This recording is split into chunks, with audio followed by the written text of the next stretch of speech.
2023 সাল থেকেই মধ্যপ্রাচ্যে চলমান সংঘাত এখন আর শুধু একটি আঞ্চলিক সংকট নয়, বরং তা ধীরে ধীরে রূপ নিচ্ছে বৈশ্বিক উত্তেজনার কেন্দ্রে। ইসরায়েল ও ফিলিস্তিনের গাজা উপত্যকাকে ঘিরে শুরু হওয়া এই সংঘাত একের পর এক নতুন মাত্রা যোগ করেছে, যার প্রভাব পড়েছে পুরো মধ্যপ্রাচ্য জুড়ে। ইসরায়েল যখন গাজায় সরাসরি স্থলাভিযান শুরু করে, ঠিক তখন থেকেই পরিস্থিতি ভয়াবহ আকার ধারণ করে। এই অভিযানে ইসরায়েলকে শুরু থেকেই পূর্ণ সমর্থন দিয়ে আসছে যুক্তরাষ্ট্র। অস্ত্র, অর্থনৈতিক সহায়তা এবং কূটনৈতিক ঢাল সব দিক থেকেই ইসরায়েলের পাশে দাঁড়িয়েছে ওয়াশিংটন। কিন্তু দীর্ঘ এই সামরিক অভিযানের সবচেয়ে বড় মূল্য দিতে হয়েছে ফিলিস্তিনের সাধারণ মানুষকে।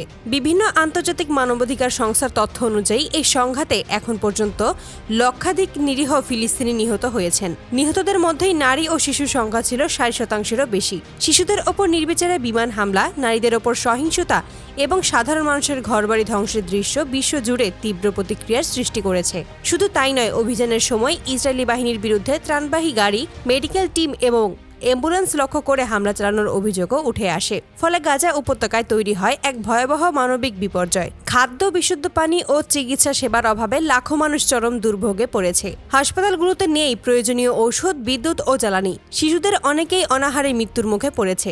এই পরিস্থিতিতে মুসলিম বিশ্বের বিভিন্ন দেশ ফিলিস্তিনের পক্ষে অবস্থান নিলেও কূটনৈতিক বিবৃতি আর নিন্দা প্রস্তাবের বাইরে সরাসরি সামরিক পদক্ষেপে কেউ এগিয়ে আসেনি। ঠিক তখনই আলোচনার কেন্দ্রে উঠে আসে ইরানের নাম। বিশ্লেষকদের মতে শুরুতেই ইরান পরোক্ষভাবে ফিলিস্তিনিপন্থী বিভিন্ন গোষ্ঠীকে অস্ত্র, প্রযুক্তিগত সহায়তা ও সামরিক প্রশিক্ষণ দিয়ে আসছিল। তবে সময় গণনার সঙ্গে সঙ্গে এবং গাজায় প্রাণহানি বাড়তে থাকায় ইরান ধীরে ধীরে আরও দৃশ্যমান ভূমিকায় যেতে শুরু করে। এমনই এক উত্তপ্ত পরিস্থিতির মধ্যে সাম্প্রতিক সময়ে ঘটে যায় এক চাঞ্চল্যকর ঘটনা। বিভিন্ন সূত্রের বরাতে জানা যায়, মধ্যপ্রাচ্যে অবস্থিত একটি মার্কিন সামরিক ঘাঁটিতে ইরান ড্রোন হামলা চালায়। এই হামলায় অন্তত 13 জন মার্কিন সেনা নিহত হয়েছে বলে দাবি করা হচ্ছে। পাশাপাশি ব্যাপক ক্ষয়ক্ষতিরও খবর পাওয়া গেছে। এই ঘটনাকে কেন্দ্র করেই আন্তর্জাতিক রাজনীতিতে নেমে আসে তীব্র উত্তেজনা। যুক্তরাষ্ট্রের রাজনৈতিক অঙ্গনে শুরু হয় তোলপাড়। দেশটির সাবেক ও প্রভাবশালী নেতা ডোনাল্ড ট্রাম্প এই ঘটনায় গভীর উদ্বেগ প্রকাশ করেছেন বলে জানা যায়। তবে তার কপালেও চিন্তার ভাঁজ স্পষ্ট হয়ে ওঠে, বিশেষ করে মধ্যপ্রাচ্যের যুক্তরাষ্ট্রের সামরিক ঘাঁটির নিরাপত্তা নিয়ে। বিশ্লেষকদের মতেই এই হামলা যুক্তরাষ্ট্রের জন্য শুধু প্রাণহানির বিষয় নয়, বরং এটি একটি বড় কৌশলগত ধাক্কা। দাবি করা হচ্ছে, অত্যাধুনিক প্রতিরক্ষা ব্যবস্থা থাকা সত্ত্বেও ইরানের ড্রোন হামলা প্রতিহত করতে ব্যর্থ হয় মার্কিন প্রতিরক্ষা ব্যবস্থা। কোথাও কোথাও বলা হচ্ছে, আকাশ প্রতিরক্ষা ব্যবস্থার সীমাবদ্ধতাই এই হামলার সুযোগ তৈরি করে দেয়। এই ঘটনার পরপরই ওয়াশিংটনে জরুরি বৈঠক শুরু হয়। উচ্চ পর্যায়ের সামরিক ও গোয়েন্দা কর্মকর্তাদের সঙ্গে একাধিক বৈঠকে বসেন মার্কিন নীতি নির্ধারকরা। প্রেস ব্রিফিংয়ে বিষয়টি নিয়ে কড়া ভাষায় প্রতিক্রিয়া জানানো হলেও সরাসরি সামরিক জবাবে বিষয়ে এখনও চূড়ান্ত সিদ্ধান্তে পৌঁছয়নি যুক্তরাষ্ট্র। অন্যদিকে ইরানের পক্ষ থেকে দেওয়া বিবৃতিতে বলা হয়, এই হামলা ছিল একটি সীমিত প্রতিবাদমূলক পদক্ষেপ। ইরান দাবি করেছে, ফিলিস্তিনের ওপর হামলা বন্ধ না হলে ভবিষ্যতে আরও কঠোর পদক্ষেপ নেওয়া হতে পারে।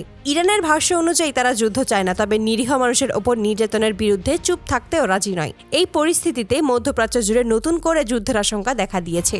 ইরান ও যুক্তরাষ্ট্র সরাসরি সংঘাতে জড়িয়ে পড়লে তার প্রভাব শুধু এই অঞ্চলে সীমাবদ্ধ থাকবে না, তা ছড়িয়ে পড়তে পারে পুরো বিশ্বে। জ্বালানি বাজার থেকে শুরু করে বৈশ্বিক নিরাপত্তা সবকিছুতেই পড়তে পারে ভয়াবহ প্রভাব। বিশ্লেষকরা বলেছেন, এখন সবচেয়ে গুরুত্বপূর্ণ বিষয় হলো কূটনৈতিক সমাধান। কারণ একটি ভুল সিদ্ধান্তই পুরো অঞ্চলকে ঠেলে দিতে পারে সর্বাত্মক যুদ্ধের দিকে। গাজায় যুদ্ধ বন্ধ, মানবিক সহায়তা নিশ্চিত করা এবং বড় শক্তিগুলোর সংযম, এই তিনটি বিষয়ই এখন সময়ের সবচেয়ে বড় দাবি। শেষ পর্যন্ত প্রশ্ন থেকেই যায়, এই উত্তেজনার শেষ কোথায়? ইরান কি আরও কঠোর অবস্থানে যাবে? যুক্তরাষ্ট্র কি সামরিক প্রতিশোধ নেবে, নাকি কূটনৈতিক আলোচনার মাধ্যমে পরিস্থিতি নিয়ন্ত্রণে আনা সম্ভব? উত্তর দেবে সময়। তবে আপাতত মধ্যপ্রাচ্যের আকাশে যুদ্ধের মেঘ আরও ঘন হচ্ছে, আর গোটা বিশ্ব তাকিয়ে আছে সেই অগ্নিগর্ভ অঞ্চলের দিকেই।